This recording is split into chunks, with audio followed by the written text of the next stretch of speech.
Okay, so let's talk about John Calvin. Now, I know what you're thinking, but what if I told you his biggest, most world-changing idea is one we almost never talk about? That's what we're digging into today. You've probably heard this one, right? It's this huge theory from the sociologist Max Weber, and it's been around forever. The idea is that Calvin's whole theology, especially predestination, somehow created modern capitalism. It supposedly gave people this intense work ethic that kickstarted the whole thing. It's a super famous idea, for sure, but is it right? Is that really the full picture? Well, what's really interesting is that this whole capitalism theory, it's kind of a product of its own time? It's from the early 20th century. So today, historians are asking a totally different question, a much deeper one, I think, to get at what Calvin's real impact on our world was. And here's the question. Forget about capitalism for a second. What if the real revolution was in how Calvin used the past to change the present? How did he look back at the ancient world and use that knowledge to fuel his reforms? Yeah, that, it turns out, is where we find the real game changer. All right, to really get this, we have to jump back in time. Picture the 16th century. It was an absolute pressure cooker. For ages, people had been screaming for reform in the church. They saw corruption, they saw problems, and the whole system felt like it was in crisis. So on one hand, you have this deep, burning desire for what they called reformatio, basically a reset, taking the church back to its pure original form. And then, at the very same moment, bam! This new intellectual wave, Renaissance humanism, hits Europe, and its motto was ad fontes, which means back to the sources. It was all about digging up ancient texts, reading them in the original Greek and Latin, and looking at them with fresh, critical eyes. And who's standing right in the middle of this perfect storm? You guessed it, John Calvin. Now, this is super important. Think about the other big reformers, like Martin Luther or Zwingli. They were priests. They came from inside the church system. But Calvin, nope. He was trained as a lawyer and a humanist. His whole education was about the latest cutting-edge ways to analyze history and law. In fact, get this, before he ever became the John Calvin, the reformer, he published a scholarly commentary on Seneca, the Roman philosopher. So he was coming at this with a totally different set of tools in his belt. Okay, so he's got this unique toolkit. How does he actually use it? Well, we get the clearest possible answer in this incredible document he wrote in 1543. It's basically his manifesto called The Necessity of Reforming the Church, and in it, he lays out his whole game plan. And he does not mess around. He gets straight to the heart of the matter. He basically says, look, the problem here isn't just about some bad priests or money issues. No, the crisis was way, way deeper. For him, it all boiled down to two massive things: how we worship God and where we get our salvation from. And he comes up with this brilliant metaphor. He says, think of worship and salvation as the soul of religion. And right now, that soul is sick. It's infected with what he calls human inventions, stuff people made up, and this idea that you can earn your salvation through good works. And because the soul is sick, well, of course, the body, the sacraments, church rules, all the outside stuff, is going to be sick too. His point? You have to heal the soul before you can even think about fixing the body. And this right here, this is where we get to the core of his hidden revolution.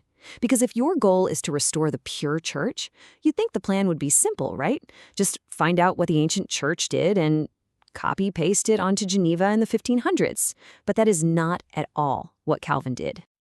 I mean, he says his goal is to bring back the ancient form and judge everything by the standard of the Word of God. Okay, sounds pretty standard for a reformer, but the real magic, the revolutionary part, is hidden in how he actually interpreted that ancient form. See, for Calvin, back to the sources wasn't a call for blind imitation, not at all. It was a call for critical analysis. It was about reading those old texts with his lawyer and humanist brain switched on and realizing, hey, the world these texts came from, it's not our world. He was using a skill that today we'd call historical consciousness. It's this incredibly important idea that the past is like a foreign country. They do things differently there. You can't just take an idea or a practice from, say, the year 350 and plop it down in the 1500s and expect it to work the same way. The context is completely different.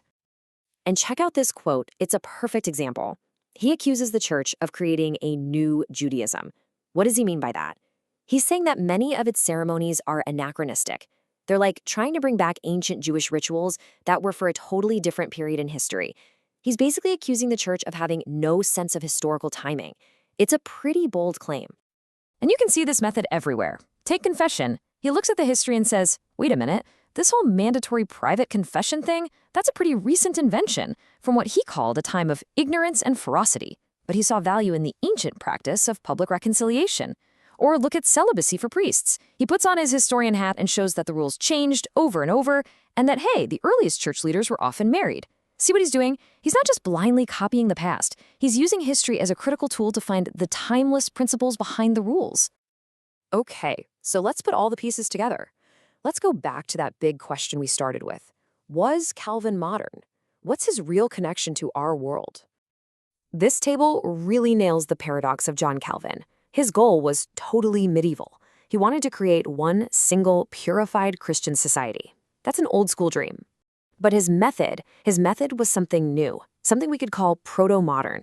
He treated history not like a sacred instruction manual, but like a set of evidence to be cross-examined, always thinking about context and how things change over time. And you have to understand, this was a totally unintentional seed that he planted. Calvin was not trying to invent the modern university's history department, right? His goals were all about religion. But by taking these sharp, critical tools and applying them to the most sacred texts and histories, he accidentally helped kickstart a way of thinking that would centuries later become modern historical scholarship. So when we ask, what should we remember about John Calvin? Maybe we've been looking in the wrong place. That whole capitalism connection, it's shaky, it's debatable. But this other thing, his intellectual revolution, that's a much more direct line. Here's the bottom line. Forget about him being the father of capitalism. The real story is that John Calvin was a pivotal, revolutionary figure in teaching the West how to think about history itself. He helped give us the tools to look at our own past with a critical, questioning eye. And that really leaves us with a pretty big question for ourselves, doesn't it? Calvin's entire project was about using his read on the past to forge a new future. So it makes you wonder, how does our understanding of history today, the stories we tell, the things we remember, the way we interpret it all, how is that shaping the future we're trying to build right now?